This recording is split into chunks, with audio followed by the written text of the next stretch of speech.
નમસ્કાર, the news of ગુજરાતમાં આપનું સ્વાગત છે। આજે મુખ્ય સમાચાર પર એક નજર નાખીએ।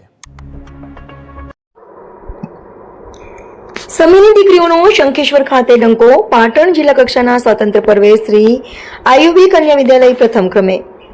ભારતના 80મા સ્વાતંત્ર્ય દિવસ નિમિત્તે શંખેશ્વર ખાતે યોજાયેલા પાટણ જિલ્લા કક્ષાના ભવ્ય સાંસ્કૃતિક કાર્યક્રમમાં સમીની શ્રી આયુબી કન્યા વિદ્યાલયની વિદ્યાર્થીનીઓએ પ્રથમ ક્રમ પ્રાપ્ત કરી સમગ્ર સમી તાલુકાનું ગૌરવ વધાર્યું છે। વિદ્યાર્થીનીઓએ દેશભક્તિ અને ભારતીય સંસ્કૃતિને ઉજાગર કરતી મનમોહક સાંસ્કૃતિક રજૂઆત કરી હતી, જેને ઉપસ્થિત મહાનુભાવો અને દર્શકોએ ખૂબ વખાણી હતી।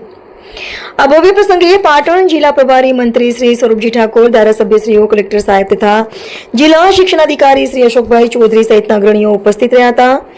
ગ્રામ્ય વિસ્તારની દીકરીઓએ યોગ્ય માર્ગદર્શન અને મહેનતથી જિલ્લા કક્ષાએ મેળવેલી આ સિદ્ધિ બદલ શાળાના આચાર્ય શ્રી નિમિષાબેન ડી પરમાર, માર્ગદર્શક શિક્ષકગણ, તેજસ્વી વિદ્યાર્થીનીઓ અને વાલીઓને સર્વત્ર અભિનંદન પાઠવવામાં આવી રહ્યા છે।